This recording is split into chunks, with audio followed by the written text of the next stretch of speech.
Today we're going to talk about Bootstrap confidence intervals.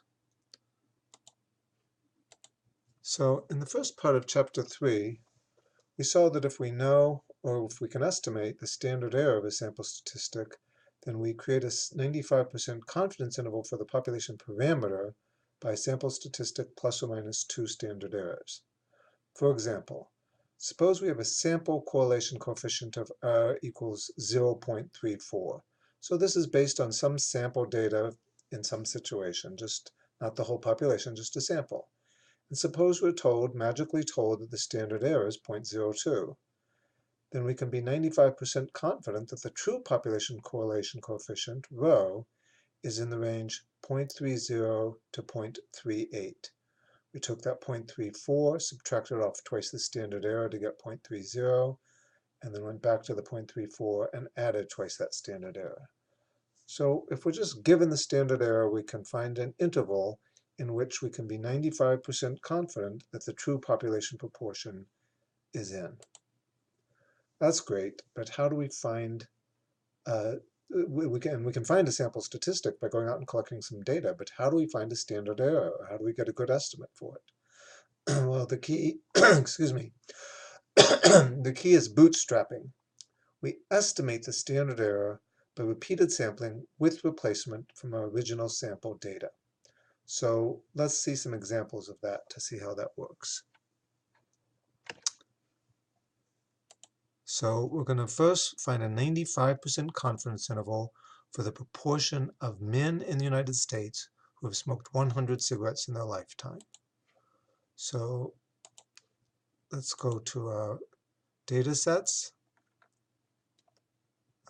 Maybe I have it here already.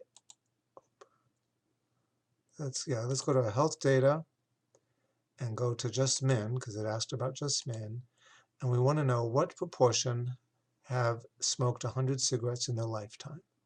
So we go to column D, and we want to know how many people said yes to that question and how many there are. So the way to do that is to filter the data, and smoked 100, well, a 1 in this column is yes, I've smoked 100.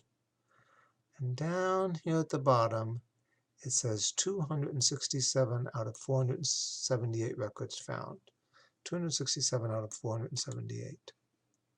So our sample proportion,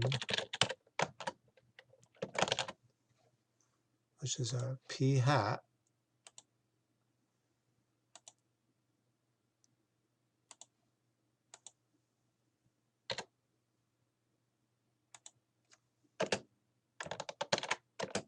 is 267 divided by 478. Okay, but that was just a sample. This is just 478 men. And we want to use that to estimate, or to get an interval estimate, to get a confidence interval for the true proportion of all men in the United States who have smoked 100 cigarettes in their lifetime. So this is where StatKey comes in. We're going to go to confidence interval for single proportion. We're going to edit the data. And there were 267 who said, yes, I've smoked 100 cigarettes out of a sample size of 478. So our sample proportion was 0.56. By the way, if that seems high to you, it's because the question wasn't, are you a smoker now? It's, have you smoked 100 cigarettes in your total lifetime? And lots of people try it and then stop early in life. And now what Bootstrap sampling is going into that original data set, pull out samples, so repeatedly sample from that data set until we have another sample size of 478, and then look at the proportion, the sample proportion we get there, and generate lots of those. So let's do it and then talk about what it is we've done. So let's generate 1,000 samples. So each of these dots represents a new sample proportion that goes into that original 478 men and samples them and looks to see whether or not they smoked or not, puts that man back, and then repeats it until there's 478 samples, 478 men in each sample. And so The reason we get different numbers is because we've been putting them back. It's sampling with replacement. It's as if our original data consisted of a great big bowl with 478 marbles, 267 of which were black. And then we pulled a marble out, looked at its color, put it back in, and did that until we had another 478, and we're not going to get 267 necessarily. We may get a different number, and we'll get a sample proportion based on that. And we do that 1,000 times. And notice that the average of these sample proportions is pretty close to the actual proportion in our original data set, 0.560 compared to 0.559. But the important point is the standard error, the 0.022. So that'll be our estimate for the standard error of all possible sample proportions. So we got our 95% confidence interval as our 0.559 plus or minus twice the standard error, 2 times 0.022.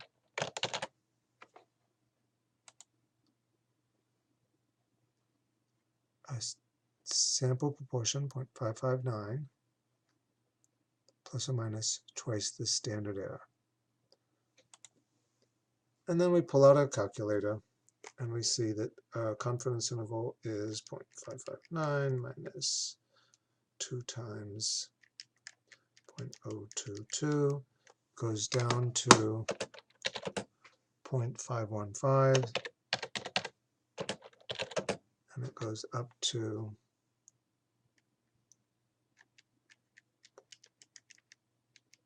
0.603.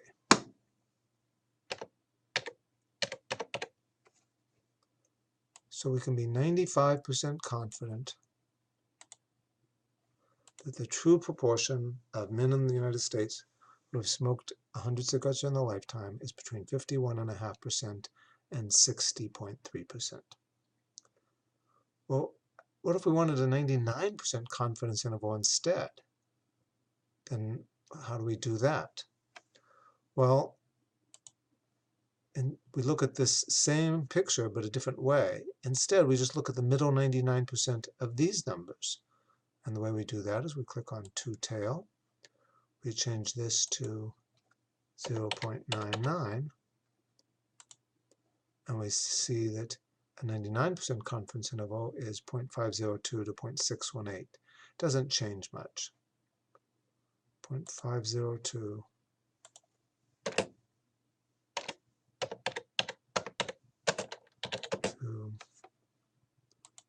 0.618.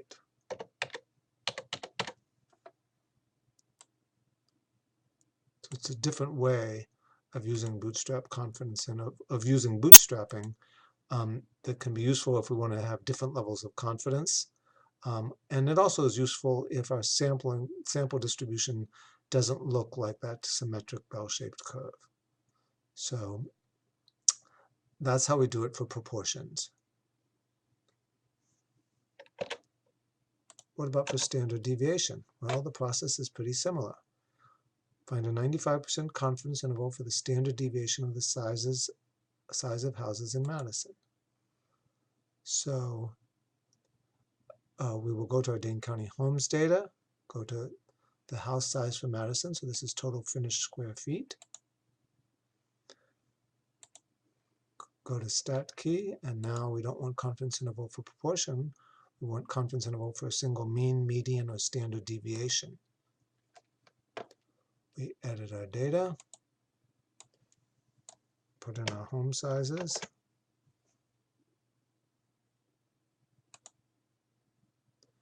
and our sample standard deviation is 933.91. Now we want to get a bootstrap samples, so we're going to, for standard deviation, so we change this to standard deviation, and let's generate 1,000 samples of that. And let's make clear what each of these dots represents.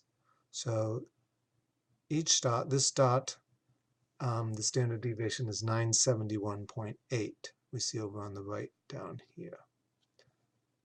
So 971.8. So what is each one of these dots? Each dot represents 1,128 numbers from our original data set, but with replacement. So it's as if we had a great big bowl with all 1,128 home sizes from our original data set in there. We reach in, pick a home size, record it, do that until we have 1,128. And so there may be some repeats, but that's okay. That's what bootstrapping is all about, because it's a good representation of the actual population. And so we're not going to get all the same number each time. We get some variation, which is exactly what we're going for. And then we do that. So we look at 1,000, each dot represents one sample of 1,128 numbers from the original data set, and we take 1,000 different samples here. And again, the important thing to notice is the standard error, 42.851. So a sample statistic, S, is 933.91, and we'll use this standard error to estimate the population parameter, sigma.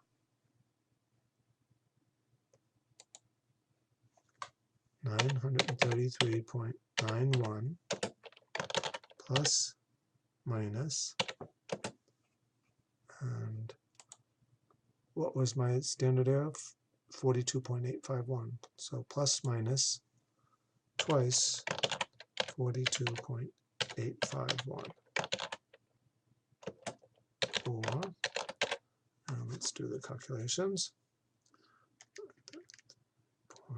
0.91 minus 2 times 42.851 is 848. I'll just round it to 212. 933.91 plus 2 times 42.851, 1,019.61. So we can be 95% confident that the true standard deviation of the sizes of all houses in Madison is between 848.21 and 1019.61. And for a 90% confidence interval, again, we look at the same data a different way, change to two-tail, change this to proportion to 0.90, and we get 868.39 to 1009.5. 868.39 to 1009.50, rounding a little bit. So that's how it's done.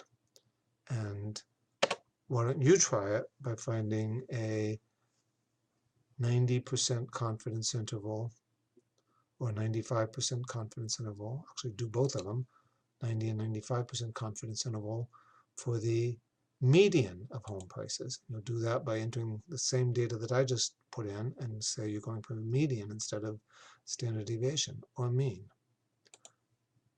Okay, so hopefully this will be a helpful introduction to what we're trying to do this week.